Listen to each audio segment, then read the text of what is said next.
Hey guys, welcome back. I want to talk to you today about star anise. It's a spice. These little things, you see them, you can get them in packs like this. Great. They smell like licorice. They're fantastic. They're a lot of culinary things. Now, before I get started, star anise is not the same thing as anise seeds. Those are they almost look like fennel seeds. They're kind of like slender, skinny, little grayish looking seeds. Not the same thing. And also, star anise absolutely is not the same thing as Japanese star anise. Those are extremely poisonous. They use them for incense, and you do not ingest them. So, you know, why they make them all sound so similar and so close, I don't know.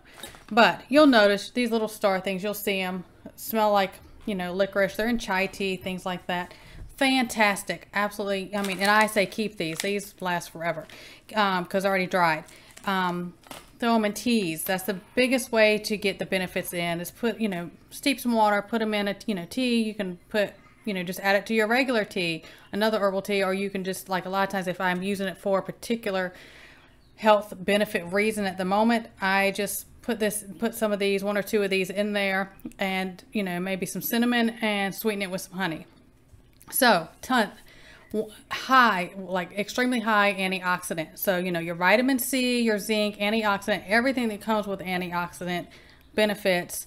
This is, you know, this is going to be a good go-to. Anti-inflammatory. Because of those two together are so high in this, it is really good as a cancer preventative. And, you know, people are going through treatments for that. It's really good. All kinds of digestion help, you know, nausea, GI cramps, bloating, indigestion, even helps treat E. coli because this is also antiviral, antibacterial, and antifungal. So I'll also go into because it is that, some other things it helps treat, and it's good for respiratory health. Fantastic. Asthma, bronchitis, coughs, antiviral is going to help colds. And the big thing with this one is star anise has shikimic acid in it, which is the key ingredient what they pulled off and made Tamiflu from. But they add synthetic stuff. Tamiflu is awful for you. Absolutely awful.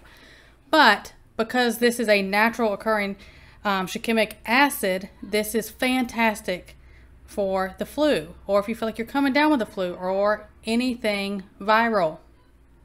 Picking up what I'm putting down on that. Okay, so keep those for that.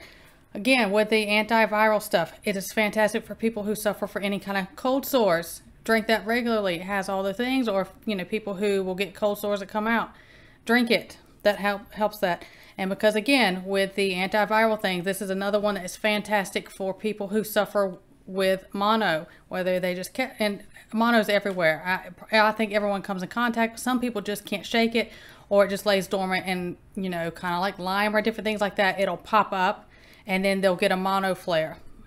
Star anise is fantastic for that, people who have that. Another great thing with this one is people who suffer from insomnia. These are great to put in a tea, however you want to do it, in the evening, and it helps as a natural, safe, you know, kind of sleep thing but it doesn't give you that, you know, tranquilized sleep feeling, but it helps with insomnia and regulate that. Women for menstrual cramps, menopause, because it also helps balance female hormones, and it also helps with anxiety, the type of anxiety that is triggered from hormone imbalance. Fantastic. I always say women who are premenopausal, menopausal, have this regularly. Just have a tea, you know, a couple times a week or once a week or something, you know, to keep that in.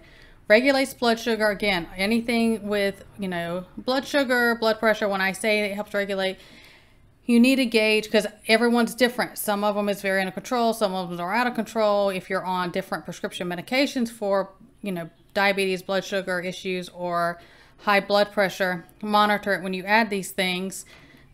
You know, it affects everyone different and depending on what you're taking. But again, also for heart health, because it helps with removing and preventing plaque buildup. It helps lower your cholesterol, so it's fantastic for heart health. Again, you know how I am, preventive things. You include these things in your diet just regularly. You don't have to treat something after the fact it happens. But if you already have some of these ailments, start adding it in, and you know, support your body what it needs. It knows what to do. We just got to give it support. High in vitamin A, B, C, and E. High in calcium, which again, with the calcium and menopausal women, this is another really good one for osteoporosis. And you know, do that now, ladies. Don't wait until, oh my gosh, I'm, you know, menopausal, postmenopausal, now I'm starting to have osteoporosis. Do that now, before, you know, catch that before it happens. It's a lot easier than try to treat it. Continuing on, magnesium, zinc, iron, and K-tube. I've talked about the different benefits of those, but it is a fantastic little herb, and you know, it's in a lot of things that we don't realize. And you know, a lot of culinary dishes they already use it in, but it's one I always keep. I recommend so much, so many benefits. Please don't get them mixed up with the other ones I had talked about. And you know, super simple. You don't have to do anything real special with these. Throw them in some boiling water, let it steep for a while. Add it to, you know, different soups. There's different culinary things you can look up to add that to it. Just get it in. Something I wanted to share. I recommend everyone to go get that, because I have noticed the price of these are going up. And get them on hand, back up. They keep for a very long time sealed. They're dried good. Just don't let moisture get to them and you're good to go. Something I hope helps you guys. Everyone stay well. God bless, and I will see you next time.